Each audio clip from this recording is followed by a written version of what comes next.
जय हिंद everyone, welcome to my YouTube channel. मैं आपको class 10th ICSE RS Agarwal का मैथ्स करवा रहा हूँ। मैंने आपको चैप्टर नंबर 14 स्टार्ट कर रखा है, equation of a straight line. इसमें मैंने आपको 14 ए एक्सरसाइज करवा दिया। 14 बी एक्सरसाइज में क्वेश्चन नंबर 22 तक करा दिया, 23 करेंगे। तो मेरी आप सभी से एक ही रिक्वेस्ट है कि मैंने प्लेलिस्ट बना दी है, फर्स्ट वीडियो से देख कर आना, फिर इस वीडियो को देखना। आपको बहुत बहुत बहुत अच्छे से समझ आएगा।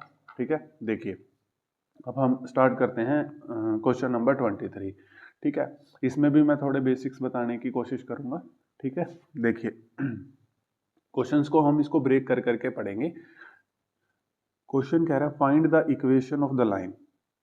Find the equation of the line मतलब वही चीज आगे, इक्वेशन ऑफ द लाइन हम कैसे निकालते हैं, y माइनस वाई वन, फिर हम क्या लिखते हैं m x माइनस एक्स वन। यहाँ पर मैं फिर से थोड़ा सा जल्दी फटाफट बता देता हूँ, ये इक्वेशन निकालने की फॉर्म होती है। ठीक है, किसी भी लाइन की इक्वेशन निकालना हो तो ये फॉर्मूला होता है। m को स्लोप बोलते हैं। स्लोप या तो डायरेक्ट दे रखी हो, या फिर थीटा दे रखा हो तो टेन थीटा से, या फिर 2 पॉइंट दे रखे हो तो y2 minus y one, x2 minus x one से। ठीक है, और उसके बाद ये थीटा दे रखा तो ऐसे, पॉइंट दे रखे तो ऐसे। स्लोप को एक एक नाम और होता है स्लोप का, ग्रेडियंट। अब दो कंडीशन होती है, अगर दो लाइन पैरेलल हैं तो दोनों स्लोप इक्वल हो जाती हैं। इसकी स्लोप m1 मान लो, इसकी m2। अगर दोनों लाइन परपेंडिकुलर हैं तो ये m1 मान लो, ये m2, तो दोनों स्लोप का प्रोडक्ट किसके इक्वल हो जाता है, -1 के। ये m1, ये m2। ठीक है, पैरेलल है तो दोनों दोनों लाइन की स्लोप इक्वल होती है, परपेंडिकुलर हो तो दोनों स्लोप का प्रोडक्ट इक्वल टू -1 होता है। ठीक है, ये बताना बहुत जरूरी है। ठीक है, देखो अब मैंने बेसिक्स बता दिया, अब क्वेश्चन को बड़े ध्यान से देखना। ये कहता है find the equation of the line which is perpendicular to the line at the point where the given line meet y axis. Sir समझ नहीं आया, कोई बात नहीं। देखो आप, ये रहा हमारा वाई एक्सिस, ये रहा हमारा एक्स एक्सिस। ठीक है, ये रहा एक्स एक्सिस, ये रहा वाई एक्सिस। इसने कहा है एक लाइन की इक्वेशन निकाल लो which is perpendicular to the line. ये कोई लाइन है x by a minus y by b equal to 1। ठीक है, at the point where the given line meet y axis, मतलब जो ये लाइन है ना, ये वाई एक्सिस से पास होके जाती है। मीट लिख रखा ना कि गिवन लाइन, ये हुई गिवन लाइन, तो यही हुई, ये मीट करती है वाई एक्सिस पे।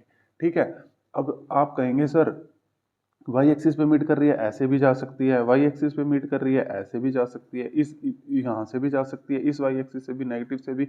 उसने लिख तो नहीं रखा पॉजिटिव वाई एक्सिस, ये पॉजिटिव होता है, ये नेगेटिव। तो मतलब बहुत सारे केसेस हो सकते हैं। हम अभी एक स्टैंडर्ड केस लेके कर लेते हैं, जैसे ही पॉइंट आएगा हम अपने डायग्राम को चेंज कर लेंगे, उसको वहां से पास करवा देंगे। ठीक है, डायग्राम से करोगे तो ज्यादा बेटर रहेगा। ठीक है, नहीं तो फिर रट्टे लग जाएंगे, उसका कोई फायदा नहीं है। ठीक है, हम अभी के लिए क्या करते हैं, इसको इस वाई एक्सिस से पास कराएं। वैसे नेगेटिव यहाँ पे पॉइंट यहाँ पर आएगा, तो जहां से मर्जी पास करवा सकते हैं हम इसको, यहाँ से भी और इस नेगेटिव वाई एक्सिस से भी। ठीक है, तो हम ऐसा करते हैं, इसको नेगेटिव वाई यहीं से पास करवा देते हैं, क्योंकि पॉइंट यहाँ पे नेगेटिव आएगा इस करके। ठीक है, यहाँ से मैं यहाँ से कट करवा देता हूँ, वो मैं बताऊंगा मैंने यहीं से क्यों कट करा। ठीक है, तो ये पॉइंट अपने पास क्या हो जाएगा, 0। चलो आपको कंफ्यूजन ना हो यार, ठीक है, आप लोगों को ना कंफ्यूजन ना हो तो हम एक काम करते हैं, आप लोग कंफ्यूज नहीं होने चाहिए, हम इसको वाई एक्सिस यहीं से कट करवा देते हैं। ठीक है, ये पॉइंट आ गया अपने पास 0 और वाई।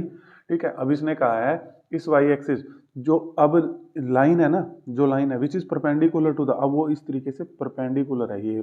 ठीक है, इस लाइन की आपने इक्वेशन निकालनी है, ये इस लाइन के अब परपेंडिकुलर है। इस लाइन की आपने क्या निकालनी है प्यारे बच्चों, इक्वेशन निकालनी है।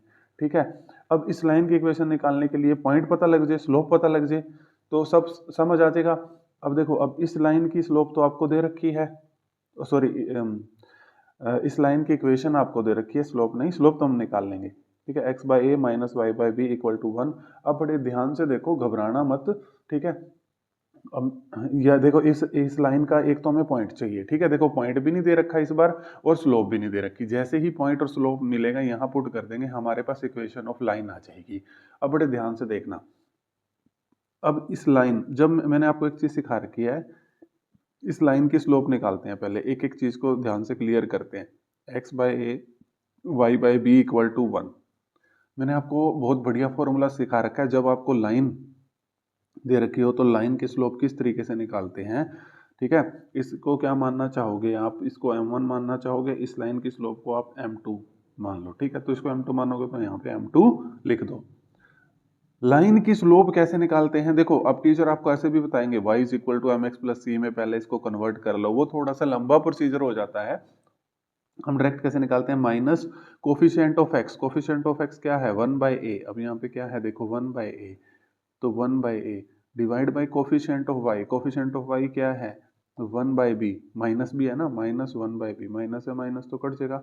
अब इसको कैसे लिखते हैं हम, ये ऊपर जाके रेसिप्रोकल में हो जाता है b/1, तो यानी कि क्या आ गया अपने पास b/a पॉजिटिव में, इसकी स्लोप आ गई m1 जो हमारे पास b/a पॉजिटिव में, ठीक है।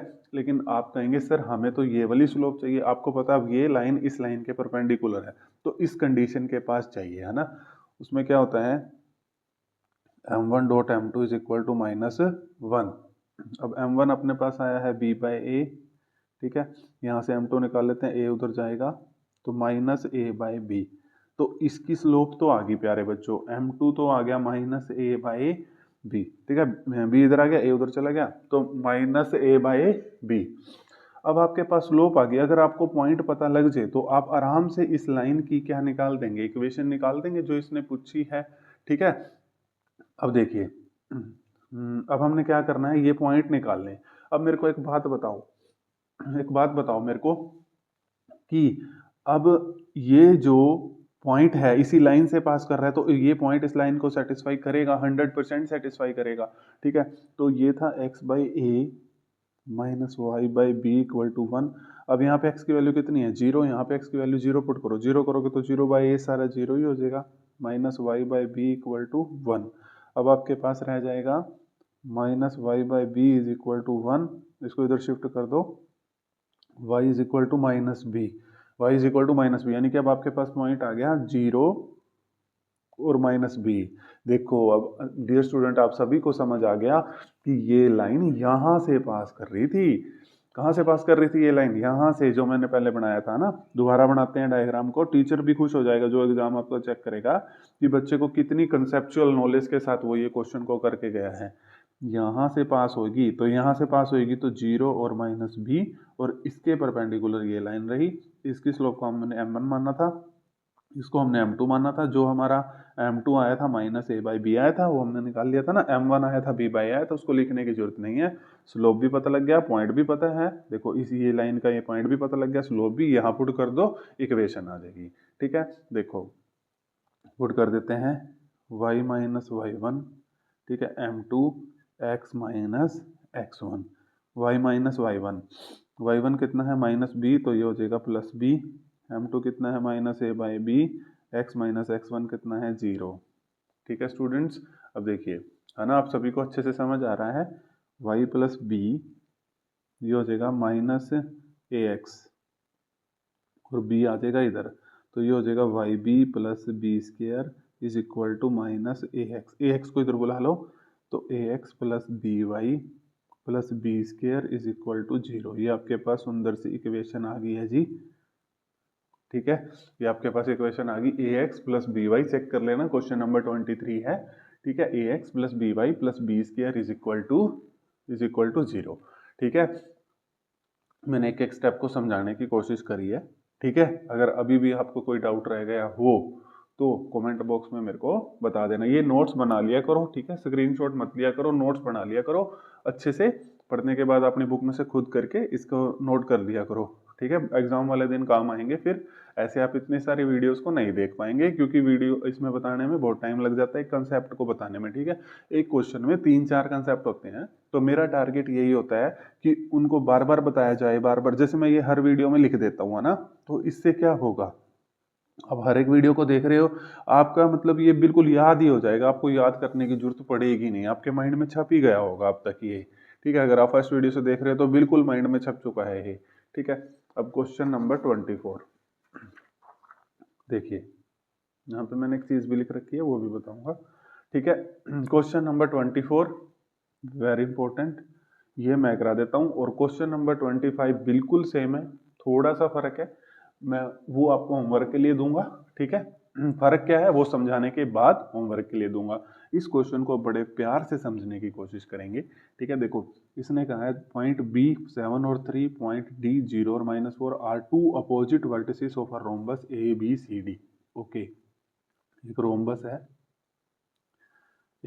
है, A B C D, A B C D. अब बी पॉइंट तो दे रखा है 7 और 3 और डी पॉइंट भी दे रखा है 0 और -4। ठीक है, ये 7 और 3 है।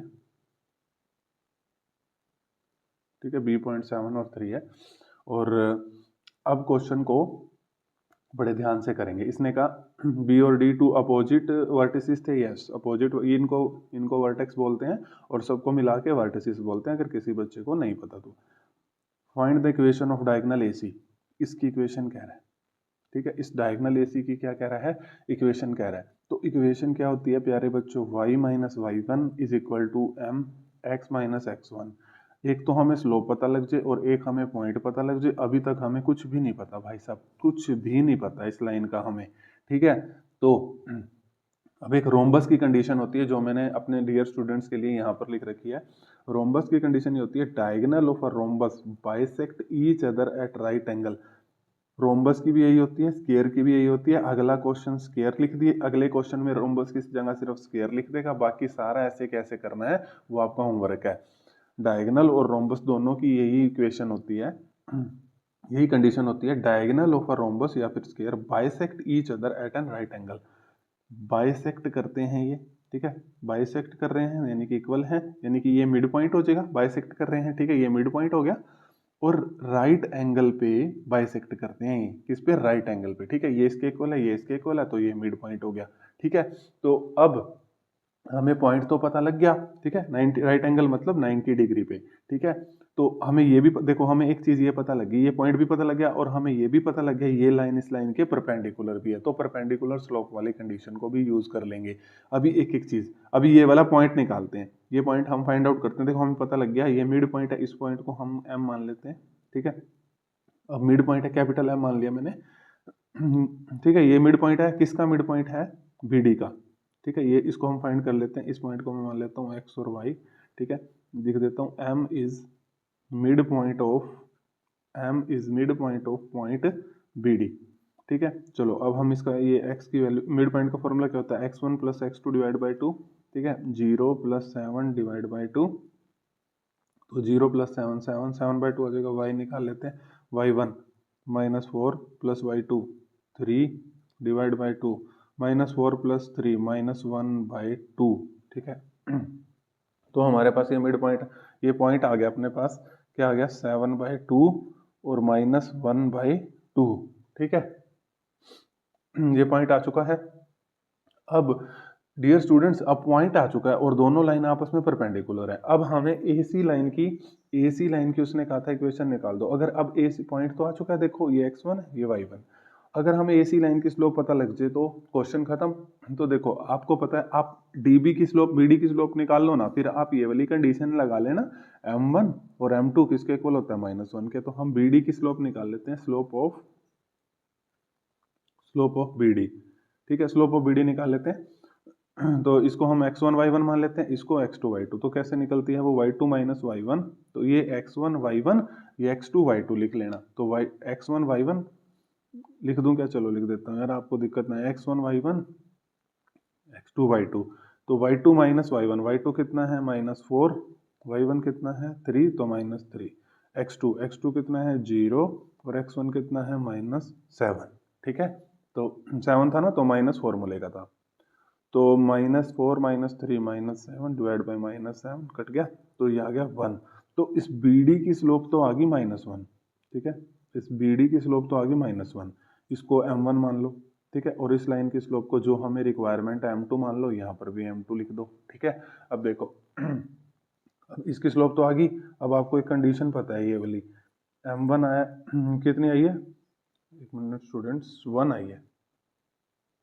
ठीक है, +1 आई है ना, तो 1 और m2 अगर हम निकाल लेंगे तो सीधी सी बात है, ये 1 इधर डिवाइड में जाएगा तो -1, तो m2 की स्लोप आ गई -1। ठीक है, ये +1 आई थी ना, गलती से यहाँ -1 लिख दिया था। देखिए अब अब उसके बाद आपको पॉइंट भी पता है, स्लोप भी पता है। अब आप इक्वेशन ए सी, ठीक है, बड़े आराम से निकाल सकते हैं। ये इक्वेशन की शॉर्ट फॉर्म होती है इक्वेशन ऑफ डायगोनल। ये डायगोनल को शॉर्ट में लिख दिया मैंने ए सी। बहुत इजी तरीके से निकाल सकते हैं, y minus y one m x minus x one. अब देखो, अब आपको पता ही है y माइनस वाई वन आपको पता है -1/2 तो +1/2 हो गया। m आपको पता ही है, m कहाँ है फटाफट बताइए। हाँ ये रहा -1, x1 आपको पता ही है, ठीक है, जल्दी 7/2, ठीक है। ये देखो ये पॉइंट है और ये स्लोप अपने पास -1 है, ठीक है। ये x1 है, ये y1 है, ठीक है। किसी को कोई दिक्कत? अब इसको सोल्व कर देंगे, आपका आंसर आपके पास। देखो इंपॉर्टेंट क्वेश्चन है भाई, मैंने पहले ही लिख रखा है, एग्जाम में आने के पूरे पूरे चांसेस हैं। फिर ये मत कहना कि सर ने इंपॉर्टेंट नहीं बताया था। अब इसको हम सोल्व करने की कोशिश करते हैं। देखो अब ये है y+1/2 इज इक्वल टू, देखो y+1/2, ये -x, माइनस को सोल्व कर दो, +7/2, ठीक है। अब x को इधर बुलाओ, y+x, 7/2 की यहाँ पर कोई जगह नहीं है, इधर ले जाओ -1/2। इसको सोल्व करेंगे, 2 LCM, 7 - 1 6, तो 2 6 3, 3 पे कट गया, तो x + y is equal to 3। क्या इक्वेशन आ गई प्यारे बच्चों क्वेश्चन नंबर 24 की? x + y is equal to 3, ठीक है, x + y is equal to 3, ठीक है। किसी को कोई डाउट हो तो पक्का बता देना। मैंने एक एक चीज क्लियर करने की कोशिश करी है, एक मतलब सब कुछ बताने की इस क्वेश्चन में। अब आपकी बारी है कि आप लोग कितना पढ़ रहे हैं, अब मुझे पता लग जाएगा, ठीक है, कि आप कितनी पढ़ाई कर रहे हैं और आप कुछ करते भी हैं कि नहीं। होमवर्क आ गया जी, जिसका आप बेसब्री से इंतजार कर रहे थे इस चैप्टर में। मेरे को लग रहा है मैंने 1-2 क्वेश्चन होमवर्क दिया होगा शायद, पता नहीं, ठीक है।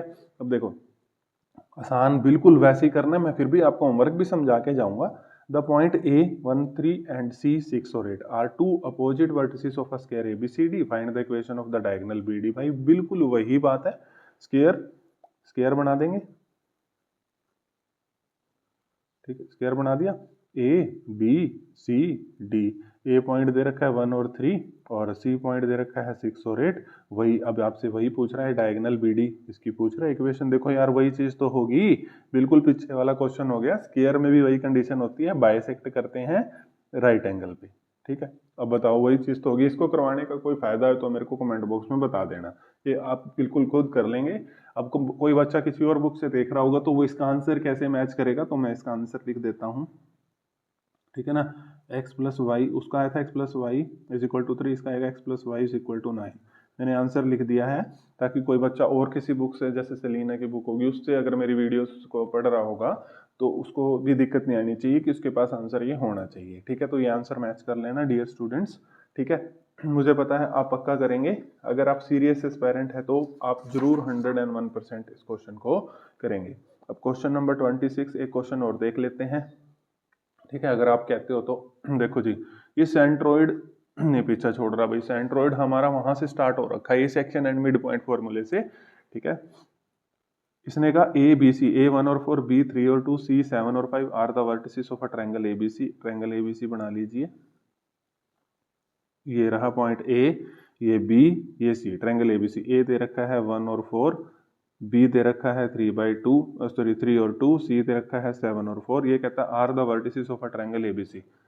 पहले पार्ट में सेंट्रोइड जी निकालना है, ठीक है। सेंट्रोइड को जी ही बोलते हैं। ट्रायंगल सेंट्रोइड क्या होता है, देखो यहाँ से बी से वर्टेक्स से मीडियन, ये मीडियन पास करवा दो, यहाँ से मीडियन पास, वर्टेक्स एक से ये मीडियन पास। मीडियन का मतलब होता है ये यहाँ पे मिड पॉइंट हो जाता है, ठीक है। यानी कि यहाँ पे कोई भी पॉइंट मान लो, जैसे यहाँ डी मान लिया, यहाँ ई मान लिया, यहाँ एफ मान लिया, तो डी बी सी का mid point, E A C का mid point, F A B का मिड पॉइंट, मीडियन पास कराते हैं। और जहां से ये सारे मीडियन आपस में मिलते हैं, इसी प्यारे पॉइंट को सेंट्रोइड बोला जाता है, ठीक है, एक्स और वाई। अब सेंट्रोइड ये निकलता कैसे है, देखो ये x1 है, ये y1 है, ये x2 है, y2 है, x3 है, y3 है। तो x को कैसे निकालते हैं, x1 + x2 + x3 divide by 3, mid point में डिवाइड बाई 2 कर देते थे, y1 + y2 + y3 divide by 3, ठीक है। चलो फाइंड आउट करते हैं। x1 कितना है 1, + x2 कितना है 3, + x3 कितना है 7, ठीक है, डिवाइड बाय 3। तो कितना आ गया ये, 7 और 3 10 और 1 11/3। ठीक है। अब ये भी निकाल लेते हैं। ये कितना है 4y1, y2 कितना है 2 और y3 कितना है 5। तो 5 और 4 9 और 2 11। ओ ये भी 11/3 आ गया। कोई बात नहीं, ये तो आप सेंट्रोइड आपके पास आ गया 11/3 और 11/3। पहला पार्ट तो हमने कर दिया जी, कोऑर्डिनेट ऑफ पॉइंट सेंट्रोइड जी। ठीक है, 26 का फर्स्ट पार्ट हमने कर दिया 11/3 और 11/3। अब सेकंड पार्ट में घबराने की जरूरत नहीं है। ठीक है, सेकंड पार्ट देखो। सेकंड पार्ट में इक्वेशन ऑफ लाइन पूछ रहा है, लिख दो फटाफट y minus y one m x minus x one. ठीक है, अब ये कहता है find the equation of line through G and parallel to A B. यहाँ से इक्वेशन ये जी पॉइंट था और ए बी के पैरेलल, यानी कि ऐसे कोई इक्वेशन जा रही है और ए बी के पैरेलल है। ठीक है, ए बी के क्या है पैरेलल है। तो सीधी सी बात है, जो इसकी स्लोप होगी वो इसकी स्लोप होगी। पॉइंट हमें दे रखा है, कोई दिक्कत ही नहीं आई इस क्वेश्चन में। तो इसकी स्लोप को अगर आप m1 मानते हैं, इसकी स्लोप को अगर आप m2 मानते हैं, जो m2 की स्लोप होगी वही m1 की स्लोप होगी, क्योंकि जब दो लाइन पैरेलल होती हैं तो स्लोप क्या होती हैं, इक्वल होती हैं। अब आप कहेंगे सर अब ये m2 कैसे निकालें। ठीक है, इसको m1 मान लो। तो बिल्कुल आसान है यार, आप बहुत होशियार हो। दो पॉइंट दे रखा है तो स्लोप कैसे निकालेंगे, इस ए बी की स्लोप निकाल लो। इसको मैंने m2 माना, ए बी की स्लोप निकाल लो। ये ए पॉइंट लिख लो 1 और 4, और बी पॉइंट भी लिख लो 3 और 2। ये x1 y1 है, x2 y2 है। तो y2 minus y1 2 minus 4, x2 minus 3, x1 कितना है 1। ठीक है, 2 माइनस 4 माइनस 2, 3 माइनस 1 2, 2 से 2 कट गया तो कितना आ गया -1। इसकी स्लोप तो आ गई भाई, m2 की स्लोप अपने पास -1। m2 की स्लोप आ गई, लेकिन हमें m1 की चाहिए। अब दो लाइन पैरेलल है तो m1 is equal to m2। m2 की स्लोप कितनी है -1, तो m1 की भी कितनी हो जाएगी -1, क्योंकि स्लोप इक्वल है। अब इस लाइन की आपको स्लोप भी पता लगी -1, पॉइंट तो आपने ये निकाला ही था, पुट कर दो और क्वेश्चन खत्म। ठीक है, यहाँ पर y minus y one is equal to m x माइनस x one. Y minus y one, y one बताओ कितना है 11/3 m। ये इसको मैंने m1 माना ना, कितना है -1। x माइनस x1 भी कितना है 11/3। ये x1 y1 है और स्लोप m1 है -1, वो मैंने यहाँ पुट करी है। अब देखिए y माइनस 11/3 ये हो जाएगा -x प्लस 11/3। ठीक है, चलो सोल्व करते हैं इसको। x को इस साइड बुला लेते हैं, y प्लस एक्स, ये 11/3, इस 11/3 को उधर ले जाएंगे, माइनस का है तो प्लस का हो जाएगा। ठीक है, अब इसको सोल्व कर लेते हैं। हो गया x प्लस वाई, 3 एलसीएम आ गया यहाँ से 11 और 11 कितना हो गया 22, तो 22/3।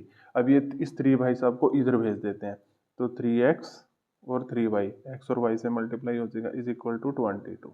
ठीक है, क्वेश्चन नंबर 26 के सेकंड पार्ट का आंसर है 3x plus 3y is equal to 22। ठीक है स्टूडेंट्स, मैंने आपको 26 तक करा दिए हैं। 35 क्वेश्चन है, यानी कि सिर्फ 9 क्वेश्चन रह गए हैं। 2 या 3 वीडियोस और आएंगी। ठीक है, करने को तो एक वीडियो में भी करा दूं, क्योंकि फिर मैं ना कंसेप्ट को बहुत डिटेल बताता हूँ। वो 1.5 घंटे की वीडियो हो जाएगी, फिर आप देखोगे नहीं उसको, इतनी बड़ी वीडियोस हो जाएगी, है ना। आप ये टाइम जरूर देखते हैं, आजकल बच्चे 20 मिनट की फटाफट देख लेते हैं। ठीक है, तो इसीलिए तो कराने को देखो मैं तो करा दूंगा, लेकिन आप लोग उसको देखोगे नहीं तो फिर उसको कोई फायदा ही नहीं है। ठीक है, तो अगर आपको मेरी वीडियो पसंद आई है, मेरे एफर्ट्स पसंद आ रहे हैं, तो वीडियो को लाइक शेयर सब्सक्राइब कर देना। Thank you everyone.